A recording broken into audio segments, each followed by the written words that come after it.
Hello प्यारे बच्चों, मैं हूं आपका भैया ऋषभ सिंह और आप सभी देख रहे हैं आपका अपना यूट्यूब चैनल ऋषि यस क्लासेस। तो जैसा कि आप सभी को थंबनेल से पता चल गया होगा कि इस वीडियो में हम बात करने वाले हैं अलीगढ़ यूनिवर्सिटी के केमिस्ट्री के क्वेश्चन पेपर के ऊपर। यानी कि हम इस वीडियो में बात करने वाले हैं कि अलीगढ़ यूनिवर्सिटी द्वारा जो एग्जामिनेशन 2022-23 में बीएससी थर्ड सेमेस्टर के केमिस्ट्री का एग्जामिनेशन कराया गया है वो ऑब्जेक्टिव फॉर्मेट में कराया गया है, जिसके पेपर का नाम था chemical dynamics and coordination chemistry.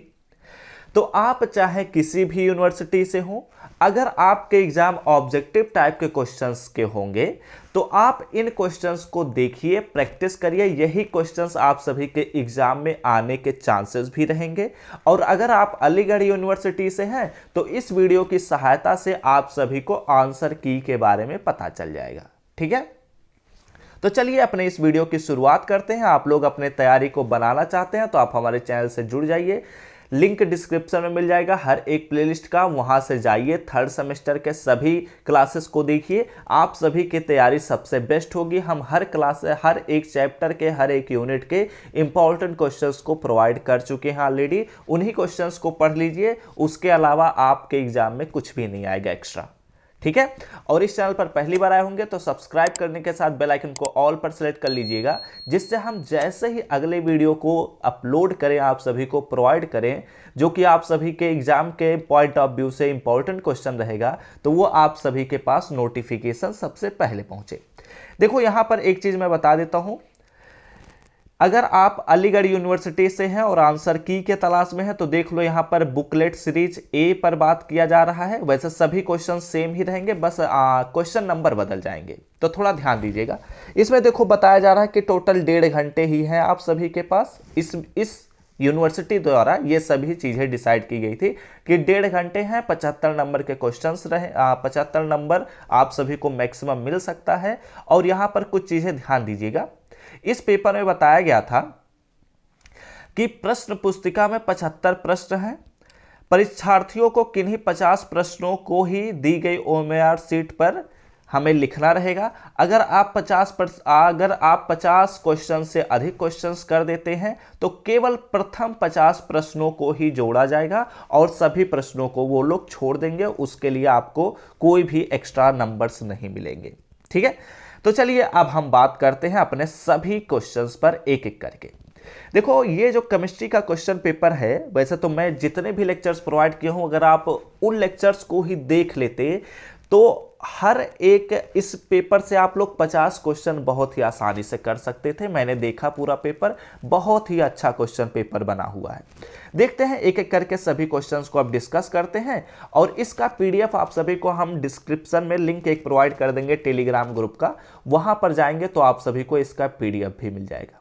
ठीक है, बातें तो अब देखिए हम बात करते हैं अपने पहले क्वेश्चन पर। यहां पर बोला जा रहा है the order of the reaction is.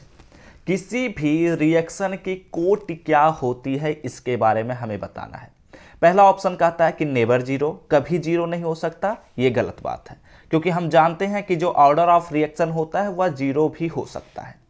दूसरा ऑप्शन कहता है कि कभी फ्रैक्शन नहीं हो सकता, नेवर फ्रैक्शन। ये भी गलत बात है, क्योंकि हम जानते हैं ऑर्डर ऑफ रिएक्शन जो होता है वह फ्रैक्शन भी हो सकता है। तीसरा ऑप्शन में कहता है कि जो ऑर्डर ऑफ रिएक्शन होता है वो हमेशा स्टोइकियोमेट्रिक नंबर के सम के इक्वल होता है। तो ये भी गलत बात है, क्योंकि हम जानते हैं कि अगर स्टोइकियोमेट्रिक नंबर या स्टोइकियोमेट्रिक संख्या के अगर योग के बराबर हो जाता है ऑर्डर ऑफ रिएक्शन तो उसे हम मॉलिक्यूलरिटी कहते हैं। तो इसलिए हमारा तीसरा ऑप्शन भी गलत हो गया। और हम जानते हैं कि ऑर्डर ऑफ रिएक्शन जो होता है वह केवल और केवल एक्सपेरिमेंट के थ्रू ही हम कैलकुलेट कर सकते हैं। इसके अलावा कोई भी और प्रोसेस नहीं है किसी भी रिएक्शन के ऑर्डर को बताने के लिए। ठीक है, बातें समझ में आई। दूसरे क्वेश्चन की तरफ बढ़ते हैं। वैसे हम ज़्यादा एक्सप्लेन नहीं करेंगे सभी क्वेश्चंस को, क्योंकि हम टोटल 75 क्वेश्चंस बताएंगे, और अगर आधे घंटे में एक वीडियो में 75 क्वेश्चंस बताना रहे और एक्सप्लेन के साथ बताना हो तो पॉसिबिलिटी नहीं है। दूसरे क्वेश्चन की तरफ बढ़ते हैं। यहाँ पर बोला जा रहा है, मैंने इस क्वेश्चन को ऑलरेडी आप सभी को पढ़ाया भी है। यहाँ पर बोला जा रहा है कि हमारे पास एक रिएक्शन दिया गया है और उस रिएक्शन में बोला जा रहा है कि N2 + 3H2 gives out 2NH3, यानी कि हैबर प्रोसेस हमारे पास है। तो इसमें बोला जा रहा है कि इसके रेट को हम कैसे एक्सप्रेस कर सकते हैं। अगर आप हमारे दूसरे लेक्चर को देखे होते केमिकल काइनेटिक्स के, तो वहां पर आपको यह टॉपिक मिल गया होता और इस टॉपिक को आंख बंद करके आप तीसरे ऑप्शन पर टिक कर देते, क्योंकि हम जानते हैं रिएक्टेंट्स के जो रेट ऑफ रिएक्शन को रिप्रेजेंट करेंगे तो उसमें निगेटिव साइन आता है और स्टोइकियोमेट्रिक कोएफिशिएंट्स जो होते हैं वह 1 के रूप में आ जाते हैं, और जो हमारे पास प्रोडक्ट के स्टोइकियोमेट्रिक कोएफिशिएंट होते हैं वो भी 1 के रूप में आते हैं, लेकिन प्रोडक्ट के जो रेट ऑफ रिएक्शन को रिप्रेजेंट किया जाता है वो प्लस में रिप्रेजेंट किया जाता है। इसलिए हमारा option C is the right answer. चलिए बढ़ते हैं अगले क्वेश्चन की तरफ। अगला क्वेश्चन हमारे पास बहुत ही अच्छा क्वेश्चन है। अर्हीनियस इक्वेशन पूछा जा रहा है। बस आप सभी को अर्हीनियस इक्वेशन का फार्मूला याद होना चाहिए और इस क्वेश्चन को एकदम आराम से अटेम्प्ट कर सकते हैं। पहला ऑप्शन इसका करेक्ट होगा, क्योंकि हम जानते हैं अर्हीनियस इक्वेशन जो होता है वह होता है K = A × e⁻−EA/RT। इसलिए हमारा तीसरे का पहला option A option is the right answer. चलिए बढ़ते हैं अपने चौथे नंबर के क्वेश्चन की तरफ। चौथे नंबर के क्वेश्चन में हमसे क्या बोला जा रहा है, ध्यान दीजिएगा। यहां पर बोला जा रहा है कि हमें लिस्ट 1 और लिस्ट 2 दिए गए हैं, ठीक है, और इनके हमें मैच ऑफ द फॉलोइंग करना है, यानी कि मिलान करना है। तो हमारे पास जो लिस्ट 1 दिया गया है, इसमें हमारे पास रिएक्शन के ऑर्डर दिए गए हैं कि यह 0 ऑर्डर रिएक्शन है, या फर्स्ट ऑर्डर रिएक्शन है, या सेकंड ऑर्डर रिएक्शन है, या थर्ड ऑर्डर रिएक्शन है। और लिस्ट 2 दिया गया है जिसमें हमारे पास उनके रेट कांस्टेंट या रेट कोफिशिएंट कह सकते हैं, रेट कांस्टेंट एग्जैक्ट वर्ड रहेगा। तो जो रेट कांस्टेंट है उसके यूनिट को बताया जा रहा है यहाँ पर दूसरे लिस्ट में, तो इसी को ही हमें मैच करना है, मिलान करना है, ठीक है। तो अगर हम बात करते हैं नॉर्मल वे में, हम समझ लेते हैं। हम जानते हैं, वैसे बहुत ही आसान सा तरीका है। देखो बी ऑप्शन को पकड़ो, यहाँ पर बी को पकड़ो। देखो फर्स्ट ऑर्डर रिएक्शन लिखा गया है, और फर्स्ट ऑर्डर रिएक्शन जो होता है उसका जो यूनिट होता है वह सेकेंड इनवर्स होता है, यानी कि यह जो हमारे पास फर्स्ट ऑर्डर रिएक्शन का रेट कोफिशिएंट, रेट कांस्टेंट होता है, वो क्या होता है, वह हमारे टाइम के इनवर्सली प्रोपोर्शनल होता है। ये बात हम लोग जानते हैं, क्योंकि इसके हमने फार्मूले को भी कैलकुलेट किया था। वैसे सभी के हमने फार्मूले को कैलकुलेट किए थे, थर्ड ऑर्डर रिएक्शन को केवल छोड़कर, क्योंकि ये आप सभी के सिलेबस में नहीं था। तो अगर हम नॉर्मल वे में बात करें तो बी जो है वह हमारे पास दूसरे ऑप्शन से मैच करता है, ठीक है। तो देखो यहां पर हमारे पास ए बी सी लिखे गए हैं। बी को देख लेते हैं किससे मैच कर रहा है। बी को बी जो हमारे पास है वो चौथे ऑप्शन पर मैच कर रहा है। तो यहां पर देखो हमारे पास सी वाले ऑप्शन में चौथा ऑप्शन दिख रहा है, लेकिन क्या कहीं और भी दिख रहा है, ये भी हम चेक कर लेते हैं। तो यहां पर देखो कहीं और नहीं दिख रहा है, तो चलो यही हमारा सही ऑप्शन है, सी इज द राइट आंसर। लेकिन यहां से एक बात हमेशा ध्यान में रख लो कि जो 0 ऑर्डर रिएक्शन होता है इसका यूनिट जो होता है वह होता है mole litre inverse second inverse. First order reaction जो होता है इसका यूनिट होता है second inverse. Second order reaction जो होता है इसका जो यूनिट होता है वह mole inverse litre second inverse होता है। और हमारे पास जो थर्ड ऑर्डर जो होता है, थर्ड ऑर्डर रिएक्शन, उसका जो यूनिट होता है वह मोल लीटर इनवर्स, मोल पर -2 लीटर पर स्क्वायर और S-1 यानी कि S इनवर्स होता है, ठीक है। वैसे मैंने आप सभी को ये सभी चीज़ें कैलकुलेट करने के लिए एक फार्मूला भी पढ़ाया था। अगर आप लोग उस लेक्चर को देखे होंगे तो ये क्वेश्चन बहुत ही आसानी से कर सकते हैं। अगले क्वेश्चन की तरफ हम बढ़ते हैं। अगला क्वेश्चन हमसे बोला जा रहा है कि a catalyst increase the rate of chemical reaction by. क्या कहता है कि हमारे पास एक कैटालिस्ट अगर किसी भी केमिकल रिएक्शन में हम डाल देते हैं या रख देते हैं कैटालिस्ट को, तो वह हमारे रिएक्शन पर क्या प्रभाव डालता है, इसके बारे में बात कर रहा है, ठीक है। Increase the rate of chemical reaction, वह केमिकल रिएक्शन के रेट को बढ़ाता है। कैसे बढ़ाता है? Increasing the activation energy, activation energy को बढ़ाकर, बिल्कुल सही बात है। जब किसी कैटालिस्ट को हम किसी भी केमिकल रिएक्शन में डालते हैं तो जो एनर्जी बैरियर होता है उस तक मॉलिक्यूल को पहुंचाने के लिए कैटालिस्ट उनमें एक्टिवेशन एनर्जी को प्रोड्यूस कर देता है, उनके एक्टिवेशन एनर्जी को बढ़ा देता है, जिससे वो एनर्जी बैरियर को पार कर जाते हैं और रिएक्शन को प्रोसीड कर जाते हैं। ठीक है, तो इसलिए पहला ऑप्शन इसका करेक्ट आंसर हो गया। बढ़ते हैं अगले क्वेश्चन की तरफ। Question number 6। क्वेश्चन नंबर 6 में बोला जा रहा है कि if doubling the initial concentration of the reactant doubles the half life T half of reaction the order of reaction is. मैंने इस क्वेश्चन को कराया है। यहां पर देखो बोला जा रहा है कि अगर हमारे पास रिएक्टेंट्स के इनिशियल कंसंट्रेशन को हम डबल कर देते हैं तो जो उस रिएक्शन का हाफ लाइफ है वह भी डबल हो जाता है, तो ऑर्डर ऑफ रिएक्शन क्या होगा? बहुत ही आसान सा क्वेश्चन। इस क्वेश्चन को मैं कराया हूं ऑलरेडी, लेकिन तो इसलिए मैं इस पर डायरेक्ट आंसर पर बात करूंगा। इसका जो राइट आंसर है वो होगा 6 का डी आंसर, यानी कि 0 ऑर्डर रिएक्शन है वो। ठीक है, आगे बढ़ते हैं। अगला क्वेश्चन हमारे पास आता है 7 नंबर का क्वेश्चन। थोड़ा तेज लेकर चल लेते हैं, नहीं तो ज़्यादा समय हो जाएगा ना। 7 नंबर के क्वेश्चन में बोला जा रहा है कि 75% of the first order reaction was completed in 32 minutes. when was 50% of the reaction completed. ये क्वेश्चन भी मैं आप सभी को ऑलरेडी कराया हूं, तो डायरेक्ट आंसर बता देता हूं। इसके लिए एक फार्मूला भी होता है, मैंने उस फार्मूले को भी कैलकुलेट करके आपको बताया है।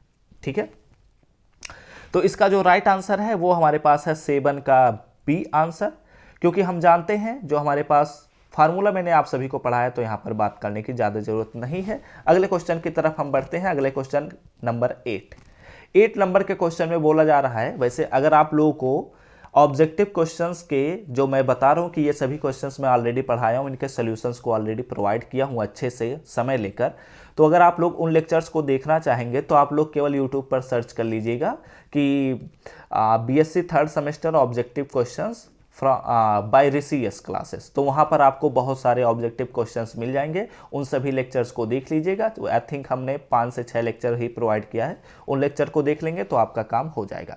यहाँ पर देखो बोला जा रहा है कि नाइट्रोजन पेंटाऑक्साइड का डीकम्पोजिशन किसका एग्जाम्पल है? कौन से ऑर्डर रिएक्शन का यह एक एग्जाम्पल बनता है? Decomposition of nitrogen pentoxide. ठीक है, तो नाइट्रोजन पेंटाऑक्साइड जो होता है ये भी मैंने आप सभी को पढ़ाया है कि यह फर्स्ट ऑर्डर रिएक्शन होता है। मैंने आप सभी से जब फर्स्ट ऑर्डर रिएक्शन को पढ़ा रहा था तो मैं चीख चीख कर कह रहा था कि जब फर्स्ट ऑर्डर रिएक्शन से या तो इसके ऑब्जेक्टिव क्वेश्चन बोले जाते हैं या तो इसके एग्जाम्पल्स दिए जाते हैं, तो मैंने एग्जाम्पल्स को पढ़ाया है, तो आप लोग कर सकते हैं। देखो यहाँ पर बोला जा रहा है कि which of the following relation is correct. यहाँ पर हमारे पास 4 रिलेशन दिए गए हैं। मैंने इस टॉपिक पर भी पूरा समय दिया है। यूनिट 2 का यह एक टॉपिक बनता है। इसमें बोला जा रहा है कि डेल्टा G0 यानी कि स्टैंडर्ड डेल्टा G का कौन सा रिलेशन करेक्ट रिलेशन है। तो इसमें अगर हम क्वेश्चन नंबर 9 पर बात करें तो इसका जो पहला ऑप्शन ही यही करेक्ट है। Delta G0 is equal to -2.303 RT log K होता है। कई जगहों पर log K के बजाय LN K भी लिख दिया जाता है, तो आप लोग परेशान मत होइएगा। क्वेश्चन नंबर 10 में बोला जा रहा है कि the rate constant doubles with every rise in temperature of. कहता है कि अगर हम टेम्परेचर को बढ़ाते हैं किसी भी रिएक्शन के तो उस रिएक्शन का जो रेट कांस्टेंट होता है वह डबल होता है। तो वह कितना टेम्परेचर हम बढ़ाते हैं? तो मैंने आप सभी को पढ़ाया है कि जब भी हम 10 डिग्री सेंटीग्रेड को बढ़ाएंगे किसी भी रिएक्शन का टेम्परेचर, तो वह जो रिएक्शन होगा या तो वह डबल हो जाएगा या तो ट्रिपल हो जाएगा।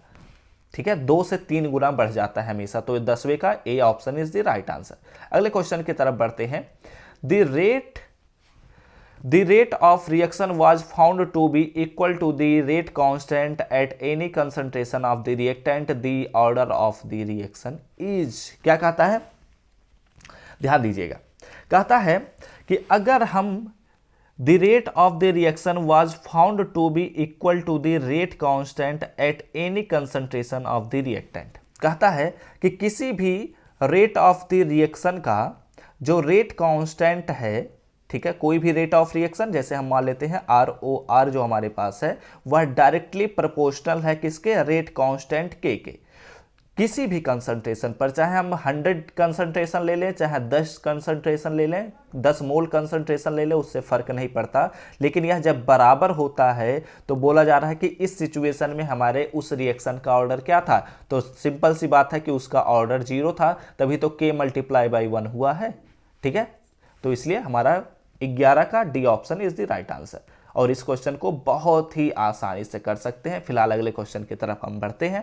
क्वेश्चन नंबर 12, आप सभी को मैंने यह भी पढ़ाया है कि if we plot a graph between log k and 1/t by Arrhenius equation, Arrhenius equation की सहायता से अगर हम ln k और 1/t के बीच एक ग्राफ को ड्रा करें तो उसके स्लोप क्या होगा, उसका स्लोप क्या होगा, तो इसका जो राइट आंसर है वो करेक्ट आंसर है a -EA/r होता है, ठीक है। 12 का ए भी हमने देख लिया। अब बढ़ते हैं 13 नंबर के क्वेश्चन के तरफ। यहां पर फेज रूल आ चुका है, यानी कि यूनिट 3 शुरू हो चुका है। बहुत ही आसान सा क्वेश्चन, फेज रूल बता दीजिए कि फेज रूल इसमें कौन सा लिखा गया है। तो सिंपल सी बात है, A option is the right answer. F is equal to C - P + 2 होता है। गिब्स फेज रूल यही बोलता है, ठीक है। तो 13 का ए आंसर सही है।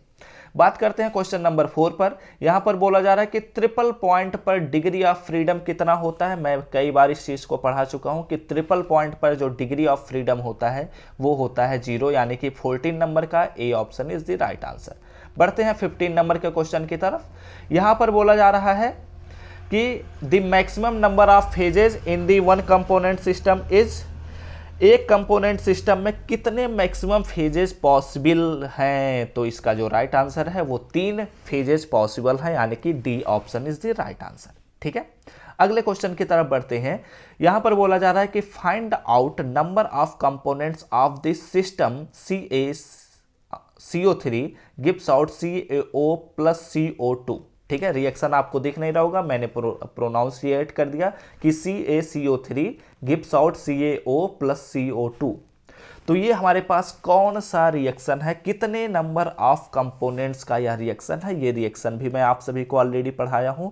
तो इसका जो राइट आंसर है वो आप लोग समझ चुके होंगे, B option is the right answer, क्योंकि इस रिएक्शन में जो नंबर ऑफ कंपोनेंट्स हैं वो 2 हैं, ठीक है। अगले क्वेश्चन की तरफ बढ़ा जाए, चलो बढ़ते हैं। 17 नंबर के क्वेश्चन की तरफ हम लोग पहुंच चुके हैं। 17 नंबर के क्वेश्चन में बोला जा रहा है कि which of the following system is the best example of one component system. यहां पर हमारे पास 4 सिस्टम दिए गए हैं। पहला सिस्टम जो है बिस्मिथ कैडमियम सिस्टम है, वैसे ही गलत हो गया क्योंकि यह 2 कंपोनेंट सिस्टम है। लेड सिल्वर सिस्टम, यह भी गलत हो गया क्योंकि यह 2 सिस्टम है। वाटर सिस्टम में आप सभी को पढ़ाया हूं, water system, carbon dioxide system और एक और सिस्टम पढ़ाया हूं, आप सभी को याद होना चाहिए। ये 3 सिस्टम जो मैंने आपको पढ़ाया यही हमारे वन कंपोनेंट सिस्टम है और इन्हीं से ही क्वेश्चन बन रहा है। अगले क्वेश्चन की तरफ बढ़ते हैं। अगला क्वेश्चन हमारे पास आता है कि the number of phases in lead silver system is, lead silver system में कितने नंबर ऑफ फेज होते हैं। तो आप लोग जानते हैं कि इसमें 4 फेज होते हैं, इसलिए B option is the right answer, ठीक है। 18 का B is the right answer, यानी कि लेड सिल्वर सिस्टम में मैक्सिमम नंबर ऑफ फेजेज जो होते हैं वो 4 होते हैं। अगले क्वेश्चन की तरफ बढ़ते हैं। थोड़ा एक्सटर्नल आवाज जो होती है तो उसे इग्नोर करिएगा क्योंकि दिन का समय है और इस समय थोड़ा हलचल मची हुई है बाहर। अगले क्वेश्चन की तरफ बढ़ते हैं। Question number 19, which factor constant in the condensed phase rule. आहो, बहुत ही अच्छा क्वेश्चन है। मैंने ये भी क्वेश्चन आप सभी को पढ़ाया था कि कंडेंस्ड फेज रूल में कौन सा ऐसा फैक्टर होता है जो कांस्टेंट के रूप में हम बिहेव करते हैं। मैंने क्या बोला, फिर से सुनो। कंडेंस्ड फेज रूल में जो हमारे पास F is equal to C - P + 2 था, उसमें हमारे पास एक फेज कम हो जाता है। तो इस सिचुएशन में ऐसा कौन सा टर्म होता है जो कांस्टेंट हो जाता है, तो इसका जो राइट आंसर है वो है प्रेशर, यानी कि option B is the right answer. Pressure हमारा कांस्टेंट हो जाता है कंडेंस्ड सिस्टम में, ठीक है। अगले क्वेश्चन की तरफ बढ़ते हैं। यूनिट 4 का आता है पहला question, one der Waal equation for 1 mole gas. 1 mole gas के लिए वान डेर वाल इक्वेशन क्या होता है, मैंने आप सभी को प्रूव करके दिखाया है कि हमारे पास होता है P + A / V square V into minus B into B - B is equal to RT होता है। तो यहाँ पर चेक कर लेते हैं कौन सा हमारे पास ऑप्शन बन रहा है। यहाँ पर हमारे पास चौथा ही option is the right answer. ठीक है, अगले क्वेश्चन की तरफ बढ़ते हैं। According to kinetic theory of gases, average kinetic energy is, ओहो क्या कहता है 21 नंबर के क्वेश्चन में, according to kinetic theory of gases, kinetic theory of gases के अकॉर्डिंग एवरेज काइनेटिक एनर्जी जो होता है, मैंने आप सभी को फार्मूला पढ़ाया है कि एवरेज काइनेटिक एनर्जी और रूट मीन स्क्वायर वेलोसिटी क्या होता है, और इसके साथ एक और वेलोसिटी मैंने आप सभी को पढ़ाया था, आप सभी को याद होना चाहिए। इसमें पूछा जा रहा है कि एवरेज काइनेटिक एनर्जी किसके बराबर या किसके प्रोपोर्शनल होता है, ये बात बोली जा रही है। तो मैं आप सभी को पढ़ाया था कि यह टेम्परेचर के प्रोपोर्शनली होता है। ठीक है, तो टेम्परेचर देखते हैं कहाँ पर है। पहला नहीं है, प्रेशर बोला गया है, दूसरे में नंबर बोला गया है, तीसरे में टेम्परेचर, हाँ तीसरा। तो 21 का जो सी ऑप्शन है वही राइट आंसर होगा, डायरेक्टली प्रोपोर्शनल टू टेम्परेचर। अगले क्वेश्चन की तरफ बढ़ते हैं। 22 नंबर के क्वेश्चन में हमसे बोला जा रहा है the volume occupied, the volume occupied पढ़ते हैं, ध्यान दीजिएगा, occupied, the volume occupied by 1 mole of any gas at NTP, normal temperature and pressure पर किसी भी गैस के एक वॉल्यूम के द्वारा कितने वॉल्यूम को कंटेन किया जाता है, ऑक्यूपाइड किया जाता है, ये बात पूछी जा रही है। और ये चीज़ें हम लोग कक्षा 9 से ही पढ़ते आ रहे हैं कि 22.4 लीटर ही होता है, तो इसलिए इसका ए ऑप्शन राइट आंसर होगा। ठीक है, अगर अभी भी आप इस वीडियो को देख रहे हैं तो ये मतलब कि आपको यह वीडियो पसंद आ रहा है, तो लाइक कर दीजिएगा, साथ ही साथ चैनल को सब्सक्राइब करने के साथ बेल आइकन को ऑल पर सेलेक्ट कर लीजिए। इससे आपको ये फायदा होगा कि आपको 6 सेमेस्टर तक आपको डेली केमिस्ट्री के लेक्चर्स मिलते रहेंगे, आप सभी की तैयारी बेहतर बनती रहेगी। अगले क्वेश्चन की तरफ बढ़ते हैं, question number 23। If the temperature of the gas is raised from 127 degree centigrade to 527 degree centigrade, the average kinetic energy of gas, ये एक्चुअली एक कैलकुलेशन है और इस कैलकुलेशन को मैं यहाँ पर नहीं करा रहा हूँ, तो इसका मैं डायरेक्ट आंसर बता देता हूँ। इसका जो राइट आंसर है वो है डबल, कि जब हम किसी भी गैस के टेम्परेचर को 127 डिग्री सेंटीग्रेड से 527 डिग्री सेंटीग्रेड पर पहुँचा देते हैं, तो उसका जो एवरेज काइनेटिक एनर्जी होता है वह डबल हो जाता है। ठीक है, अगले क्वेश्चन की तरफ बढ़ते हैं। Compressibility factor of an ideal gas is, बहुत ही अच्छा क्वेश्चन, मैं आप सभी को पढ़ाया हूं कि किसी भी आइडियल गैस, वैसे आइडियल गैस एक ही होते हैं क्योंकि आइडियल गैस एक हाइपोथेटिकल गैस होता है, तो आइडियल गैस की जो कंप्रेसिबिलिटी होती है वो कितनी होती है, ये बात यहाँ पर पूछी जा रही है।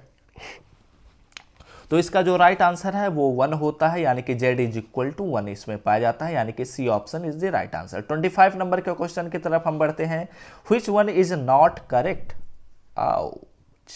यहाँ पर बोला जा रहा है कि which one is not correct, और यहाँ पर क्या क्या चीजें दी गई हैं, बहुत ही अच्छी चीजें दी गई हैं। क्रिटिकल टेम्परेचर, पहला ऑप्शन दिया गया है क्रिटिकल वॉल्यूम, दूसरा ऑप्शन दिया गया है क्रिटिकल प्रेशर, तीसरा ऑप्शन दिया गया है क्रिटिकल टेम्परेचर और चौथा ऑप्शन ZC दिया गया है, यानी कि कंप्रेसिबिलिटी फैक्टर कह सकते हैं, वही है ही, कुछ और है नहीं। हो सकता है आप सभी को P के नीचे C ना दिख रहा हो, T के नीचे C ना दिख रहा हो, क्योंकि ये एक्चुअली PDF मतलब जो फोटोज भेजे गए हैं वो थोड़ा से गड़बड़ थे, मैंने उन्हें सही करने की कोशिश की है तो ऐसा हो गया है, लेकिन मैं जो प्रोनाउंसिएट कर रहा हूँ उस पर ध्यान दीजिएगा। तो अगर ध्यान से देखो तो हमारा पहला ऑप्शन VC = 3B होता ही है, मैं आप सभी को ऑलरेडी पढ़ा भी चुका हूं कि जो क्रिटिकल वॉल्यूम होता है उसका जो फार्मूला होता है वो 3B ही होता है। क्रिटिकल प्रेशर का जो फार्मूला होता है वह A/27B² होता है, बिल्कुल सही है ये भी। TC यानी कि क्रिटिकल टेम्परेचर जो होता है वह 8A/27BR होता है, ये भी सही है, इसमें भी कोई प्रॉब्लम नहीं है। लेकिन अगर ध्यान से देखो तो कंप्रेसिबिलिटी फैक्टर जो होता है वो होता है PV/RT होता है, जबकि यहाँ पर उल्टा लिखा गया है, इनवर्स लिखा गया है। यानी कि इसमें हमें नॉट करेक्ट को चेक करना था, तो हमारा डी ऑप्शन ही सही होगा क्योंकि यही ऑप्शन गलत है। ठीक है, तो 25 का डी ऑप्शन सही हो गया। बढ़ते हैं अगले क्वेश्चन की तरफ। इस क्वेश्चन में ध्यान दीजिएगा। 26 नंबर के क्वेश्चन में बोला गया है इन्वर्जन टेम्परेचर, क्रिटिकल टेम्परेचर नहीं बोला गया है, ये बात ध्यान में रखिएगा, नहीं तो बच्चे गलती कर जाएंगे, अभी बी ऑप्शन को टिक करके चले आएंगे और सत्यानाश कर देंगे। यहाँ पर देखो इन्वर्जन टेम्परेचर पूछा गया है कि inversion temperature is expressed in terms of one der वाल कांस्टेंट एट। इन्वर्जन टेम्परेचर जो होता है वह वान डेर वाल कांस्टेंट के टर्म में कैसे हम एक्सप्रेस कर सकते हैं। तो वैसे तो मैं इसको पढ़ाया नहीं हूं, तो मैं डायरेक्ट आप सभी को बता देता हूं, 2a/BR या RB होता है। तो 26 का जो राइट आंसर है वो ए ऑप्शन करेक्ट है।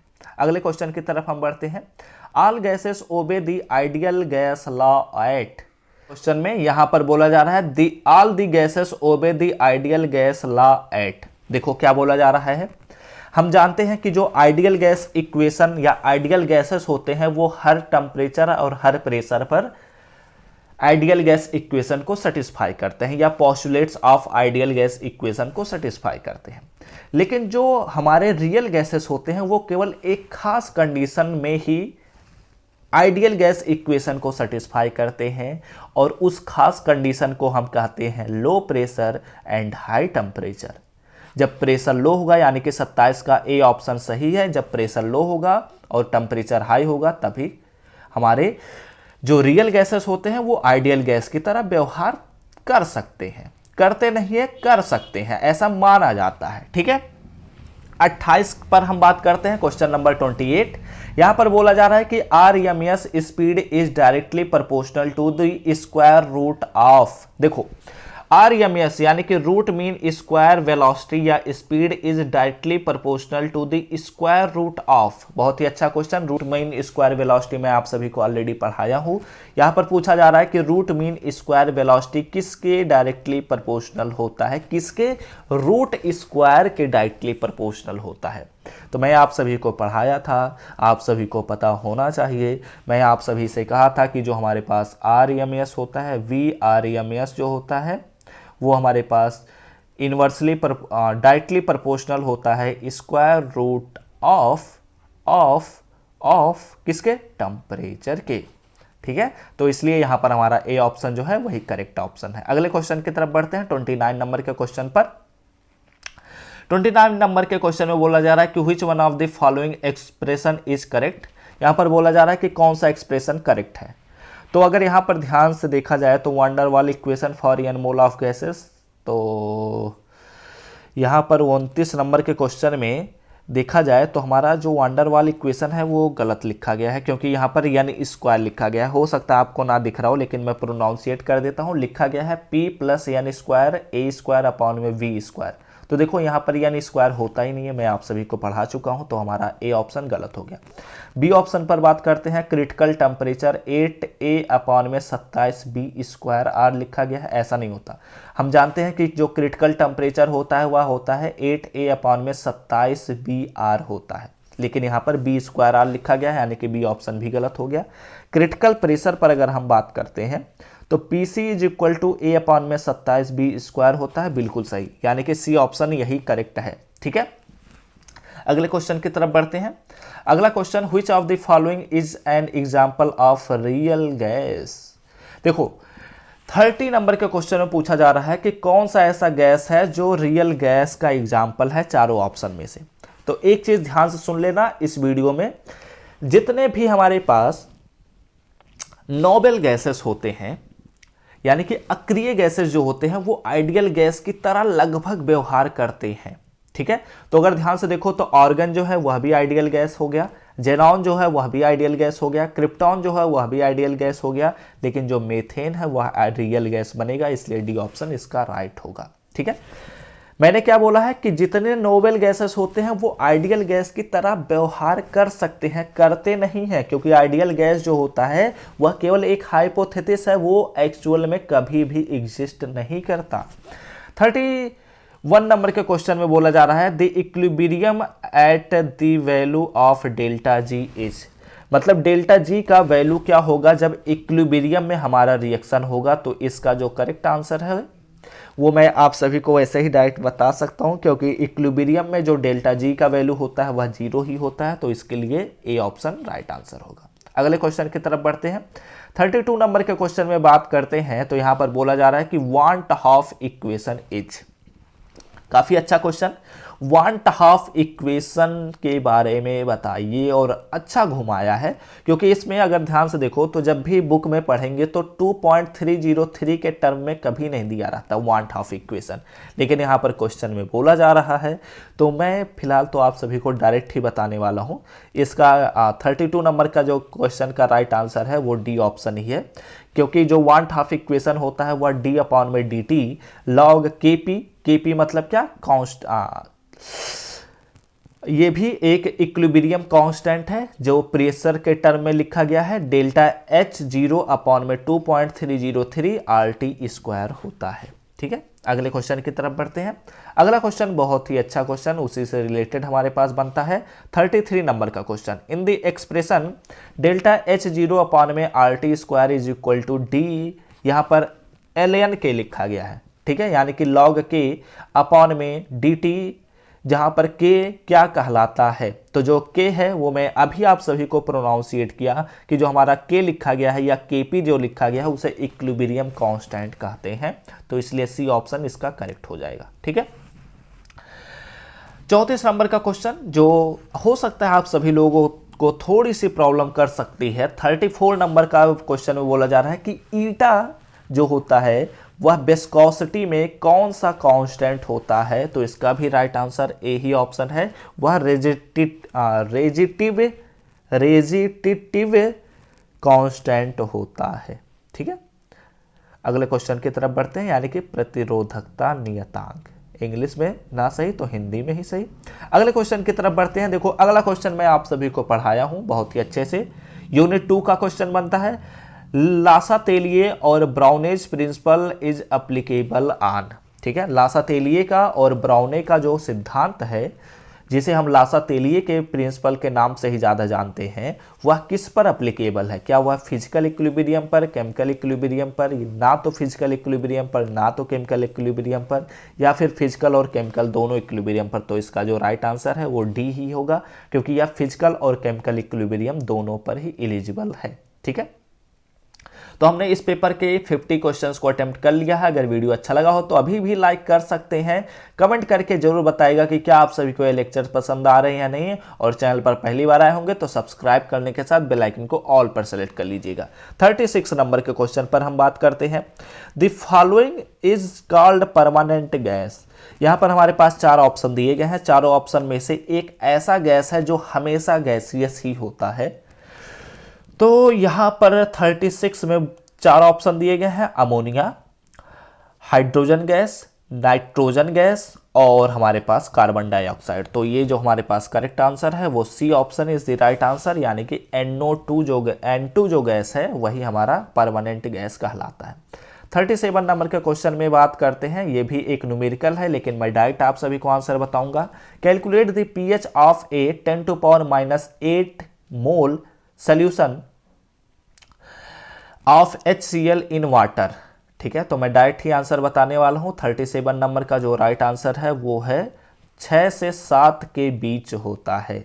यानी कि मैंने क्या बोला कि HCl का वाटर में जो 10.8 मोल सोल्यूशन बन रहा है उसका pH वैल्यू पूछ रहा है, तो वो 6 से 7 के बीच में ही होता है। ठीक है, अगले क्वेश्चन की तरफ बढ़ते हैं। कुछ क्वेश्चन एक्स्ट्रा आप सभी को दिए जाएंगे, तभी ना बोला गया है कि 75 में से आपको केवल 50 ही करने हैं। तो यानी कि आपसे ऐसे भी क्वेश्चन बोले जाएंगे जो आपके सिलेबस में ना हो, या फिर सिलेबस में हो जो आप कर ना सके। वैसे ये आप सभी को लिक्विड स्टेट का क्वेश्चन है। अगले क्वेश्चन की तरफ बढ़ते हैं। Which of the following reaction will be favoured at low pressure. Low pressure पर कौन सा ऐसा इसमें रिएक्शन है जो फेवर करता है। तो लासातेलिए प्रिंसिपल के अकॉर्डिंग ये भी हमारा काम होगा। तो यहाँ पर जो हमारे पास 38 नंबर का क्वेश्चन का आंसर होगा वो मैं आप सभी को पढ़ाया हूँ। 3rd नंबर का ऑप्शन राइट होगा। PCl3 गैसियस स्टेट में जो होता है, नहीं, PCl5 जो होता है वह गैसेस स्टेट में PCl3 प्लस Cl2 में टूट जाता है लो प्रेशर के अंतर्गत। ठीक है, अगले क्वेश्चन की तरफ बढ़ते हैं। 39 नंबर के क्वेश्चन में क्या बोला जा रहा है कि which hydrogen bond is strong, कौन सा हाइड्रोजन बॉन्ड ऐसा है जो स्ट्रॉन्ग है। ये आप लोग फर्स्ट सेमेस्टर में भी पढ़े हैं, थर्ड सेमेस्टर में भी पढ़े हैं। फर्स्ट सेमेस्टर में मैंने बहुत ही अच्छे से पढ़ाया था, तो आप लोग इसको गलत तो कर ही नहीं सकते हैं, क्योंकि हम जानते हैं कि हाइड्रोजन बॉन्ड जो होता है वह सबसे ज़्यादा मजबूती से फ्लोरीन के द्वारा ही बंधा होता है, इसलिए 39 नंबर का ए ऑप्शन राइट आंसर होगा। अगले क्वेश्चन की तरफ बढ़ते हैं। 40 नंबर के क्वेश्चन पर हम बात करते हैं कि आइस में how many hydrogen bonds are formed with one water molecule.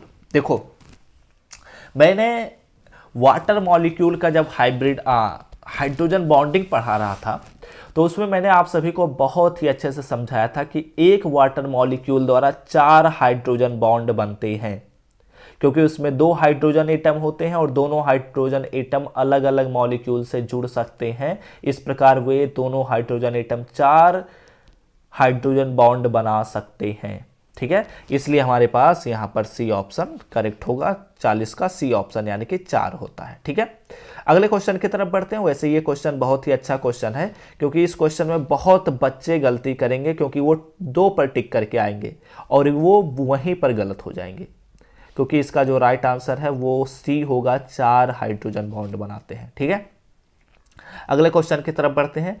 Which one is weakest force. यहाँ पर हमारे पास 4 ऑप्शन दिए गए हैं। चारों ऑप्शन में बोला जा रहा है कि कौन सा सबसे कमजोर बंध होता है। वैसे चारों ऑप्शन जो दिख रहे हैं वो, उनमें अगर बात किया जाए तो आयन डाइपोल फोर्स जो होता है वही मजबूत होता है। उसके बाद के जितने फोर्सेस होते हैं वो सभी के सभी वीक ही होते हैं।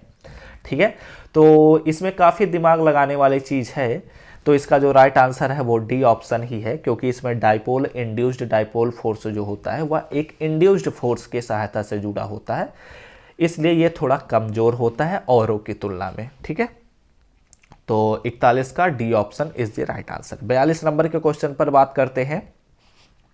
Which one has high fluidity, किस में तरलता सबसे अधिक होती है। तो सिंपल सी बात है, गैसेस जो होते हैं उन्हीं में ही फ्लूइडिटी सबसे ज़्यादा होती है, बहने की क्षमता ही तो फ्लूइडिटी कहलाती है, तो ए ऑप्शन इसका राइट हो गया। राउल्ट्स लॉ, बहुत ही अच्छा नियम। राउल्ट्स लॉ को मैथमेटिकली हम कैसे एक्सप्रेस कर सकते हैं, इसके बारे में पूछा जा रहा है। तो राउल्ट्स लॉ को हम एक्सप्रेस कर सकते हैं, देखो यहाँ पर पहला ही ऑप्शन करेक्ट हो जाएगा, क्योंकि P0 माइनस P अपॉन में P0 is equal to N upon में N प्लस N होता है। ठीक है, अब पढ़े ही होंगे राउल्ट्स लॉ, तो इसमें ज़्यादा एक्सप्लेनेशन करने की तो ज़रूरत होगी नहीं। तो अगले क्वेश्चन की तरफ हम बढ़ते हैं। 44 नंबर के क्वेश्चन में हमसे बोला जा रहा है the unit of the coefficient of viscosity are. यहाँ पर क्या पूछा जा रहा है कि विस्कोसिटी कांस्टेंट जो ईटा होता है इसका हमें यूनिट पता करना है। तो इसमें 4 ऑप्शन दिए गए हैं, चारों ऑप्शन में बी ऑप्शन ही करेक्ट होगा, क्योंकि यह हमारे पास CGR सिस्टम में दिया गया है। ठीक है, तो अगले क्वेश्चन की तरफ हम बढ़ते हैं। अगला क्वेश्चन हमारे पास बोला जा रहा है 45 नंबर के क्वेश्चन में कि LCD स्टैंड्स फॉर, LCD का फुल फॉर्म पूछा जा रहा है एक्चुअली। तो वैसे बहुत ही आसान सा क्वेश्चन है, आप लोग टिक कर सकते हैं, लिक्विड क्रिस्टल डिस्प्ले होता है। तो 45 नंबर का सी ऑप्शन करेक्ट हो जाएगा। ठीक है, 46 नंबर पे बढ़ते हैं। यहाँ पर क्या बोला जा रहा है कि IUPAC नाम हमें बताना है, K3FeCN6 का हमें IUPAC नाम बताना है। ठीक है, तो देखो हमारे पास पोटेशियम है, अच्छी बात है। तो अगर यहाँ पर हमारे पास पोटेशियम है और यहाँ पर हमारे पास 6 CN जोड़ा गया है, ठीक है, और यह किससे जोड़ा गया है, यह हमारे पास लोहा यानी कि फेरस से जोड़ा गया है। तो इसलिए यहाँ पर हमारे पास जो फेरस है वो 3 से जुड़ा गया है, 3 आयन से जोड़ा गया है। तो इसका जो करेक्ट आंसर होगा वो आप लोग समझ गए होंगे।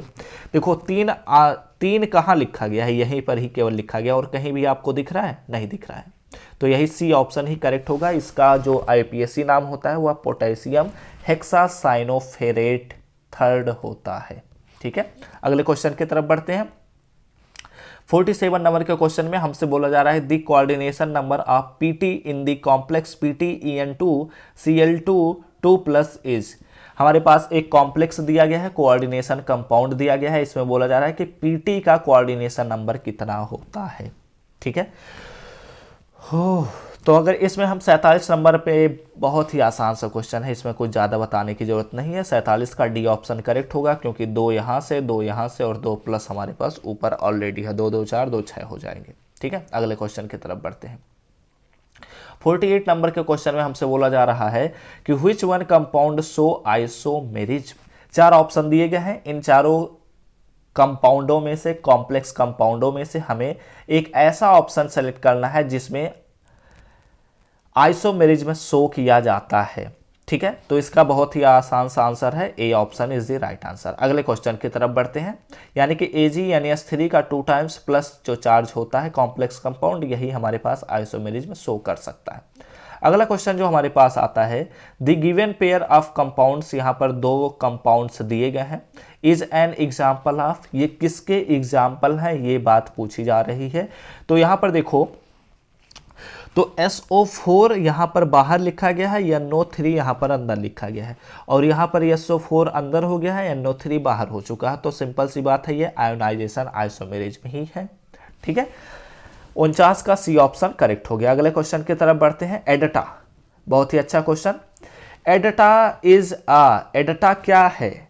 Bidentate ligand, tridentate ligand, tetradentate ligand, hexadentate ligand. तो सिंपल सी बात है, जो एडेटा होता है वह है, कौन सा ऑप्शन हम टिक कर दें, बताओ आप सभी लोग, या हेक्साडेंटेट लिगांड ही होता है। तो इसलिए 50 का नंबर क्वेश्चन का डी ऑप्शन करेक्ट होगा। अगले क्वेश्चन की तरफ बढ़ते हैं। IUPAC नाम यहाँ पर फिर से पूछा जा रहा है। एक और कंपाउंड दिया गया है, और मैंने आप सभी से एक इम्पॉर्टेंट क्वेश्चन जब मैं आप सभी को प्रोवाइड कर रहा था यूनिट 6 और यूनिट 7 का, तो उसमें मैंने कहा था आप सभी से कि IUPAC नेम जरूर पूछे जाते हैं और IUPAC नेम आपको तैयार भी करने हैं। तो यहाँ पर देखो, हमारे पास एक और कंपाउंड है CONH3 का 3 टाइम्स NO2 ClBr। तो यहाँ पर बोला जा रहा है कि इसका क्या IUPAC नाम होगा। तो इसका जो करेक्ट आंसर है वो मैं डायरेक्ट ही बता देता हूँ, क्योंकि यहाँ पर देखो हमारे पास CO जो है वह N टर्मिनल से जुड़ा हुआ है। वैसे यहाँ पर देखो हमारे पास ट्राई एमीन लिखा गया है, तो ट्राई एमीन तो हमारे पास यहाँ पर भी है, यहाँ पर भी है और यहाँ पर भी है। ठीक है, अब यहाँ पर देखो ब्रोमीन भी जोड़ा गया है, क्लोरीन भी जोड़ा गया है, तो क्लोरीन, नाइट्रो और ब्रोमो, तो हमारा सी ऑप्शन भी गलत हो गया। अभी दो ऑप्शन बच रहे हैं, तो क्लोरो ब्रोमो, ब्रोमो क्लोरो दोनों है, नाइट्रो भी है, नाइट्रो भी है। ठीक है, अब देखो यहाँ पर कोबाल्ट जोड़ दिया गया है, कोबाल्ट थर्ड, लेकिन यहाँ पर यन जोड़ा गया है, क्योंकि यहाँ पर यन होता ही है, तो इसलिए इसका जो राइट आंसर है वो डी ऑप्शन ही होगा। ठीक है, अब यहाँ पर मैं IUPAC नेम तो समझा नहीं पाऊंगा कि कैसे बनता है, क्योंकि इसके पीछे पूरा बहुत बड़ा नियम है, तो डायरेक्ट ही आंसर बता सकता हूँ। तो 21 का जो ऑप्शन करेक्ट होगा वो डी आंसर ही होगा। ठीक है, इफेक्टिव एटॉमिक नंबर यानी कि EAN of nickel NiCO4 complex. NiCO4 complex में हमें निकिल के इफेक्टिव एटॉमिक नंबर के बारे में बताना है, तो इसका भी पूरा कैलकुलेशन है। यहाँ पर मैं कैलकुलेशन तो समझा नहीं पाऊंगा, तो यहाँ पर देखो 52 का जो राइट आंसर है वो होगा बी, यानी कि 36 ही होता है। ठीक है, अगले क्वेश्चन की तरफ बढ़ते हैं। Which of the following ligand is an example of एम्बीडेंटेड ligand.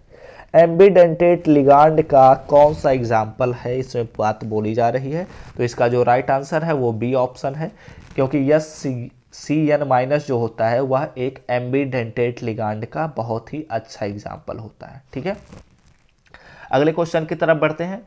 Which of the following, वैसे ये जो क्वेश्चन है 53 नंबर का, ये आपको याद ही करना पड़ेगा, इसमें कोई और ऑप्शन है ही नहीं। 54 नंबर का क्वेश्चन जो हमारे पास बनता है, which of the following complex is diamagnetic.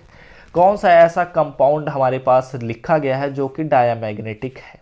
ठीक है, तो हमारे पास इसका जो राइट आंसर है वो यही पहला ऑप्शन ही है, FeCN6 पर 4 माइनस जो होता है यह हमारे पास डायमैग्नेटिक होता है। इसका पूरा आप लोग स्ट्रक्चर ड्रा कर सकते हैं, हर एक इलेक्ट्रॉनिक कॉन्फ़िगरेशन करेंगे, आप सभी को पता चल जाएगा, क्योंकि इसमें हमारे पास जो नंबर ऑफ इलेक्ट्रॉन्स रहते हैं वो अनपेयर्ड नहीं रह जाते। ठीक है, सभी के सभी पेयर्ड ही होते हैं। अगले क्वेश्चन की तरफ बढ़ते हैं। Which of the following complex have highest delta zero crystal field stabilization energy, किसका सबसे ज़्यादा होगा, इसमें बात पूछी जा रही है। तो ये आप कैलकुलेट करिए, या तो आप इतना प्रैक्टिस कर लीजिए कि आपको ये बात पता होनी चाहिए। ठीक है, तो इसका जो राइट आंसर है वो डी ऑप्शन ही करेक्ट होगा। IR का 6 टाइम्स 3+ जो होता है, इसका डेल्टा जीरो का वैल्यू सबसे ज़्यादा होता है। अगले क्वेश्चन की तरफ बढ़ते हैं। 56 नंबर के क्वेश्चन में, according to crystal field theory bond between metal and ligand is, metal और लिगांड के बीच क्रिस्टल फील्ड थियरी के द्वारा कौन सा बॉन्ड बनता है, तो हम जानते हैं इसमें आयनिक बॉन्ड बनता है, यानी कि A option is the right answer. अगले क्वेश्चन की तरफ बढ़ते हैं। Crystal field crystal field splitting energy for octahedral यानी कि डेल्टा जीरो एंड टेट्राहेड्रल यानी कि delta T is related as. बहुत ही अच्छा क्वेश्चन। हमसे बोला जा रहा है कि crystal field splitting energy of octahedral and tetrahedral कैसे एक दूसरे से संबंधित होते हैं, तो इसका जो राइट आंसर है वो होता है, ये तो एक जनरल सा फार्मूला है, आप सभी को याद ही करना पड़ेगा कि टेट्राहेड्रल का क्रिस्टल फील्ड स्प्लिटिंग एनर्जी यानी कि delta T is equal to 4/9 delta zero होता है। ठीक है, अगले क्वेश्चन की तरफ हम बढ़ें, चलो बढ़ते हैं। अगला क्वेश्चन हमारे पास 58 नंबर का क्वेश्चन आता है कि स्क्वायर प्लानर कॉम्प्लेक्स में जो डी ऑर्डर का स्प्लिटिंग होता है वह किस फॉर्म में होता है, तो इसका भी राइट आंसर मैं आप सभी को डायरेक्ट ही बताता हूं, क्योंकि ये आपको तैयार होना चाहिए। इसका जो राइट आंसर है वो बी ऑप्शन ही होगा। DYZ जो हमारा डी ऑर्बिटल होता है उसका स्प्लिटिंग DZX के लगभग बराबर ही होता है इनकी एनर्जी, और उसके बाद हमारे पास आता है DZ², फिर उसके बाद आता है DXY, फिर उसके बाद आता है DX² - Y² होता है।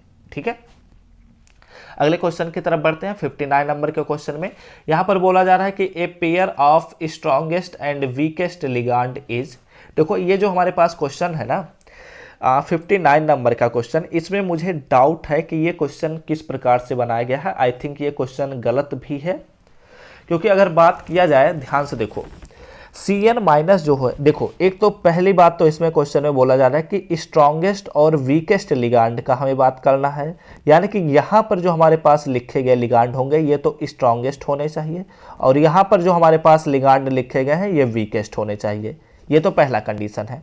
लेकिन अगर हम बात करते हैं तो CN- को अगर ध्यान से देखा जाए तो CN- जो होता है वह एक स्ट्रॉन्ग लिगांड है, तो ये वीकेस्ट लिगांड का कंडीशन सेटिस्फाई नहीं कर पा रहा है, तो यानी कि पहला ऑप्शन हमारा गलत होना चाहिए।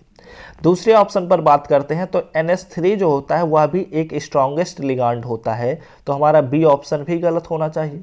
तीसरे ऑप्शन पर बात करें तो ये भी हमारे पास CN- ही है, तो ये भी एक स्ट्रॉन्गेस्ट लिगांड है, तो तीसरा ऑप्शन भी गलत होना चाहिए। Cl- पर अगर हम बात करें तो ये वीकेस्ट लिगांड है, तो ये ऑप्शन तो हमारा करेक्ट हो जाना चाहिए, लेकिन यहाँ पर देखो F- लिखा गया है, और F- भी हमारा वीकेस्ट लिगांड है, जबकि हमें स्ट्रॉन्गेस्ट लिगांड का खोजना था, तो डी ऑप्शन भी हमारा गलत हो जाना चाहिए। और यहाँ पर देखो F- भी जो हमारे पास है यह वीकेस्ट लिगांड है, और यहाँ एक तरीके से तो ये हमने देख लिया कि हमारे पास चारों ऑप्शन गलत हो रहे हैं। ठीक है, अब दूसरे तरीके से देख लो, ये हमारे पास एक स्ट्रॉन्गेस्ट लिगांड है और ये हमारे पास एक वीकेस्ट लिगांड है, तो हमारा पहला ऑप्शन करेक्ट हो जाना चाहिए। इस क्वेश्चन के अकॉर्डिंग हमने वीकेस्ट लिगांड को पहले रख दिया, स्ट्रॉन्गेस्ट लिगांड को बाद में रख दिया। लेकिन यहाँ पर देखो H2O जो है यह भी एक वीकेस्ट लिगांड है, और जो हमारे पास NH3 है यह भी एक स्ट्रॉन्गेस्ट लिगांड है, तो ऑप्शन बी भी हमारा करेक्ट हो जाना चाहिए। इसलिए यह जो हमारे पास क्वेश्चन है ये हमारे पास गलत क्वेश्चन है। इस क्वेश्चन का आंसर हो सकता है सभी बच्चों को मिल जाए। ठीक है, अगले क्वेश्चन की तरफ हम बढ़ते हैं। अगला क्वेश्चन हमारे पास बोला जा रहा है factor affecting crystal field stabilizing energy is. यहाँ पर बोला जा रहा है कि CFSE को कौन कौन से ऐसे फैक्टर हैं जो अफेक्ट करते हैं मेटल आयन के नेचर, लिगांड के नेचर, और तीसरा ऑप्शन हमारे पास ज्योमेट्री बोला जा रहा है। तो इसका जो राइट आंसर है वो डी होगा, क्योंकि ये सभी के सभी क्रिस्टल फील्ड स्टेबलाइजिंग एनर्जी को हमारे अफेक्ट करते हैं। अगले क्वेश्चन की तरफ बढ़ते हैं। 61 नंबर के क्वेश्चन में यहाँ पर बोला जा रहा है कि Ni2 plus ion in complex NiCN4 2 minus है ना, हाँ 2 माइनस हैज हाइब्रिडाइजेशन। ठीक है, NiCN4 2 माइनस कॉम्प्लेक्स में Ni2 प्लस पर कितना हाइब्रिडाइजेशन होता है, ये बात हमें बतानी है। तो ये अभी आप सभी को याद ही होना चाहिए, DsP2 हमारे पास होता है। ठीक है, हाइब्रिडाइजेशन। अगले क्वेश्चन की तरफ बढ़ते हैं। The value off spin magnetic movement is calculated by, formula हमसे पूछा जा रहा है स्पिन मैग्नेटिक मूवमेंट का। तो इसका जो राइट आंसर है वो बी ऑप्शन ही होगा, क्योंकि mu is equal to √n into n+2 bm होता है। ठीक है, तो इसका बी ऑप्शन ही करेक्ट होगा। अगले क्वेश्चन की तरफ बढ़ते हैं। 63 नंबर के क्वेश्चन में हमसे बोला जा रहा है कि LFSE का फुल फॉर्म क्या होता है। LFSE का फुल फॉर्म क्या होता है, बहुत ही अच्छा क्वेश्चन, क्योंकि ये कॉम्प्लेक्स भी बन रहा है और जिन बच्चों को आता होगा वो बहुत ही आसानी से इस क्वेश्चन को देखते हुए ही टिक कर सकते हैं। L का मतलब होगा लिगांड, F का मतलब होगा फील्ड, S का मतलब होगा स्टेबलाइजेशन और E का मतलब होगा एनर्जी। तो इसमें देखो कौन सा ऑप्शन बन रहा है, यहाँ पर देखो हमारे पास डी ऑप्शन ही करेक्ट बन रहा है, क्योंकि और तो कोई ऑप्शन इसमें बनता हुआ नजर नहीं आ रहा। सब्लिमेशन, स्टेबलाइजेशन और स्टेबलाइजमेंट लिखा गया है, तो ये भी ऑप्शन गलत हो गया। स्टेबलाइजेशन एनर्जी तो लिखा गया, हाँ सब्लिमेशन एनर्जी लिखा गया है, तो ये भी गलत हो गया। स्टेबलाइजेशन एनर्जी लिखा गया है लेकिन यहाँ पर फोर्स लिखा गया है, तो ये भी गलत हो गया, यानी कि डी ऑप्शन ही करेक्ट होगा। अगले क्वेश्चन की तरफ बढ़ते हैं। 64 नंबर के क्वेश्चन में आता है कि which of the following pair is not correctly match. हमारे पास क्वेश्चन में बोला जा रहा है कि हमारे पास कुछ कॉम्प्लेक्सेस दिए गए हैं, देख लो कॉम्प्लेक्सेस। इन कॉम्प्लेक्सेस में ऐसा कौन सा पेयर है जो मैच नहीं कर रहा है, यानी कि पहला कॉम्प्लेक्स में बोला जा रहा है कि यह पैरामैग्नेटिक और स्क्वायर प्लानर भी है। तो ये तो गलत बात है, क्योंकि हम जानते हैं कि यह पैरामैग्नेटिक तो होता है लेकिन स्क्वायर प्लानर नहीं होता है। ठीक है, दूसरे ऑप्शन में बात करते हैं।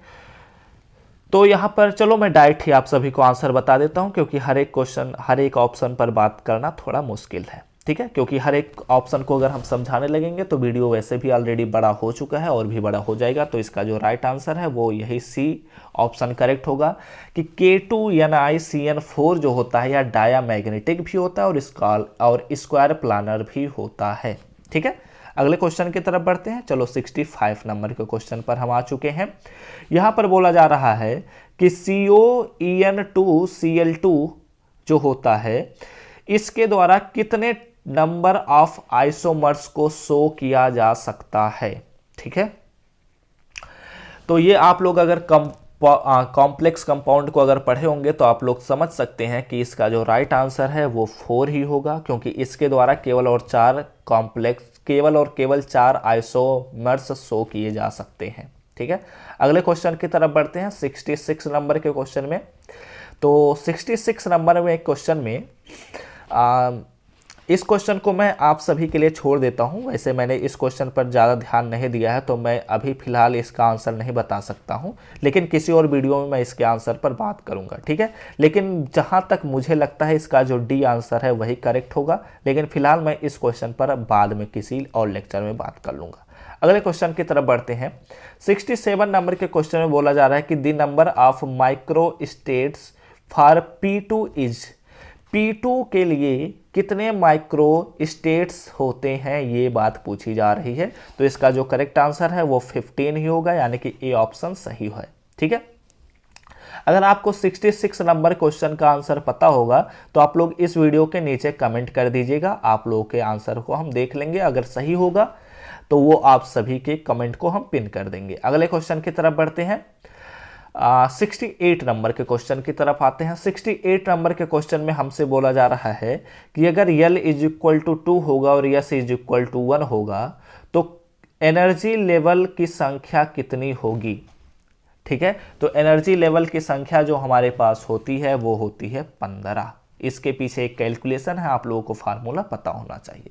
68 का सी ऑप्शन सही है। देखो अब आता है 69 नंबर का क्वेश्चन। तो 69 नंबर के क्वेश्चन में बोला जा रहा है कि some metal ion configuration and ligand field symmetries are listed below, find the case whose ground state will be 3A2G। ठीक है, तो इसका जो राइट आंसर है वो होता है हमारे पास बी ऑप्शन। लेकिन एक चीज़ मैं बता देता हूँ, इस क्वेश्चन में भी मुझे डाउट है, या तो D2 हो सकता है या तो D5 भी हो सकता है ऑक्टाहेड्रल फील्ड में। ठीक है, तो इन दोनों क्वेश्चन में, इन दोनों ऑप्शन में मुझे थोड़ा कन्फ्यूजन है, लेकिन बी ऑप्शन मुझे लगता है सही है। अगले क्वेश्चन की तरफ बढ़ते हैं। यहाँ पर हमारे पास 70 नंबर के क्वेश्चन में बोला जा रहा है कि एमंगस्ट द कॉम्प्लेक्सेस आयन, हमारे पास 4 कॉम्प्लेक्स आयन दिए गए हैं, आप सभी को दिख रहे होंगे, एंड ये हमारे पास चौथा कॉम्प्लेक्स आयन। ठीक है, दोज विथ डायामैग्नेटिक कैरेक्टर, इसमें बोला जा रहा है कि इसमें कौन सा ऐसा ऑप्शन है जो डायामैग्नेटिक कैरेक्टर को शो करता है, कौन से ऐसे कॉम्प्लेक्सेस हैं। ठीक है, तो अगर आप लोग इनके इलेक्ट्रॉनिक कॉन्फ़िगरेशन को ड्रा करेंगे तो वहाँ पर आपको पता चलेगा कि जो हमारा ए ऑप्शन है वही सही है, यानी कि CONH3 का 6 टाइम्स पर 3+ एंड FeCN6 पर 4- जो होता है, यही डायामैग्नेटिक कैरेक्टर को शो करते हैं। ठीक है, अगले क्वेश्चन की तरफ बढ़ते हैं। अगला क्वेश्चन जो है, ये क्वेश्चन चलो मैं थोड़ा सा एक्सप्लेन करने की कोशिश करता हूँ। देखो इस क्वेश्चन में क्या बोला जा रहा है कि हमारे पास एक कंपाउंड दिया गया है TiH2O का 6 टाइम पर पावर 2+। ठीक है, इसमें हमें एब्जॉर्प्शन स्पेक्ट्रम को कैलकुलेट करना है, only one bond whose peak is. देखो इस क्वेश्चन में ऊपर 2+ लिखा गया है, लेकिन अगर हम बात करते हैं तो आप लोग जब पढ़े होंगे, आप सबके सिलेबस में 3+ ही दिया गया है। तो अगर 2+ दिया गया है तो मुझे तो लगता है ये क्वेश्चन थोड़ा सा मिस्टेक दिया गया है। हो सकता है ये करेक्ट भी हो, लेकिन मेरे नॉलेज के अकॉर्डिंग ऐसा लगता है कि ये क्वेश्चन में मिस्टेक हो गया है, उन्हें +2 के बजाय +3 लिखना चाहिए था। ठीक है, तो अगर +3 होगा तो इसका जो राइट आंसर होगा वो बी हो जाएगा, यानी कि 20,300 सेंटीमीटर इनवर्स होगा। ठीक है, लेकिन अगर +2 है तो उसके सिचुएशन में मुझे नॉलेज नहीं है इसका क्या वैल्यू होगा, लेकिन अगर +3 है तो अगर आपके एग्जाम में +3 आता है तो ये ऑप्शन आप टिक करेंगे। ठीक है, अगले क्वेश्चन की तरफ बढ़ते हैं। अगला क्वेश्चन जो हमारे पास आता है 72 नंबर का क्वेश्चन। इसमें बोला जा रहा है कि the first scientist who explained the type of bonding in complex compound and there structure is. इस क्वेश्चन को तो आप आसानी से टिक कर सकते हैं, हम लोग वर्नर्स पोस्टुलेट पढ़े हुए हैं और वही उन्होंने ही कॉम्प्लेक्स कंपाउंड में बॉन्डिंग के फॉर्मेशन और टाइप्स पर बात किए थे सबसे पहले, तो इसीलिए उनको ही श्रेय इसका जाता है, क्रेडिट इसका जाता है। 73 नंबर के क्वेश्चन में बोला जा रहा है कि identify the molecule showing tetrahedral geometry. इसमें 4 कॉम्प्लेक्सेस हमारे पास दिए गए हैं। इन कॉम्प्लेक्सेस में हमसे पूछा जा रहा है कि कौन सा ऐसा कॉम्प्लेक्स है जो टेट्राहेड्रल ज्योमेट्री को शो करता है। तो इसका जो राइट आंसर है वो ए ऑप्शन ही है, क्योंकि NiCO4 जो होता है वह टेट्राहेड्रल ज्योमेट्री को शो करता है। अगले क्वेश्चन की तरफ बढ़ते हैं। 74 नंबर का क्वेश्चन। 74 नंबर के क्वेश्चन में हमसे बोला जा रहा है कि match the following correct answer in code. ठीक है, देखो ये हमारे पास 74 नंबर का जो क्वेश्चन है, इसमें ध्यान दीजिएगा। यहाँ पर देखो हमारे पास 74 नंबर में लिखा गया है, इसमें करेक्ट आंसर पर हम बात करते हैं। देखो हमारे पास मिलान करने के लिए बोला गया है कि एक लिस्ट में दिया गया है कॉम्प्लेक्स कंपाउंड, दूसरे लिस्ट में हमें उनके IUPAC नेम दिए गए हैं। ठीक है, बातें समझ में आ रही है ना। पहले वाले लिस्ट में हमारे पास कॉम्प्लेक्स कंपाउंड्स दिए गए हैं, दूसरे वाले कॉम्प्लेक्स में हमारे पास IUPAC नाम दिए गए हैं। तो अगर IUPAC नाम यहाँ पर मैं निकालना तो नहीं सिखा सकता, लेकिन यहाँ पर हम बात कर सकते हैं। देखो यहाँ पर हमारे पास देखो लिखा गया है, किसी भी कंपाउंड को उठा सकते हैं, लेकिन जिस कंपाउंड के बारे में हम ज़्यादा जानते रहते हैं उन्हीं कंपाउंड पर ज़्यादा अटैक करते हैं। तो देखो यहाँ पर लिखा गया है NiCO4। ठीक है, तो इसका मतलब हो गया कि इसमें हमारे पास एक बात तो ये कन्फर्म है कि इसमें हमारे पास कार्बोनिल ग्रुप है, और कार्बोनिल ग्रुप जो हमारे पास है वो 4 टाइम्स है, तो यानी कि टेट्रा कार्बोनिल होगा। और निकिल भी हमारे पास है, तो यानी कि टेट्रा कार्बोनिल निकिल। अब इनमें खोज लेते हैं कहाँ पर हमारे पास मिल रहा है। पहला ऑप्शन भी नहीं है, दूसरे में भी नहीं है, तीसरा भी नहीं है क्योंकि इसमें AU दिया गया है, और चौथा ऑप्शन देखो यहाँ पर हमारे पास है, यानी कि C जो हमारे पास है वह चौथे से मिलान कर रहा है। ठीक है, तो हम एक की सहायता से पहले चेक कर लेते हैं कि कौन सा हमारा ऑप्शन सही हो सकता है। तो जो हमारा C है वह चौथे से मिलान कर रहा है, तो देखते हैं C जो हमारे पास है वो चौथे से मिलान करेगा कहाँ पर, B में, और कहीं पर नहीं मिलान कर रहा है ना, नहीं कर रहा है। तो यानी कि हम एक ही कंपाउंड की सहायता से इस मिलान को क्लियर कर लिए कि हमारा कौन सा मिलान परफेक्ट होगा और कौन सा ऑप्शन सही होगा, तो इसलिए इस क्वेश्चन का हमारा बी ऑप्शन करेक्ट हो जाएगा। ठीक है, और भी कंपाउंड्स के नाम आप लोग जानते ही होंगे, तो आप लोग टिक कर लीजिएगा, वैसे ही आप लोग ध्यान दीजिएगा तो आप लोगों को पता चल जाएगा। यहाँ पर देखो हमारे पास एक और निकिल दिया गया है, तो यानी कि डी जो हमारे पास है वह दूसरे से मिलान करेगा क्योंकि यहाँ पर निकिल लिखा गया है।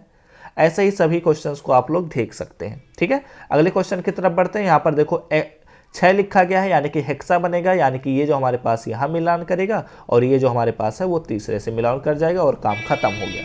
ठीक है, अगले क्वेश्चन की तरफ बढ़ते हैं। 75 नंबर के क्वेश्चन में क्या बोला जा रहा है कि which of the following developed the crystal field theory. यहाँ पर हमारे पास क्रिस्टल फील्ड थियरी का किन्होंने सिद्धांत दिया था, इसके बारे में यहाँ पर पूछा जा रहा है।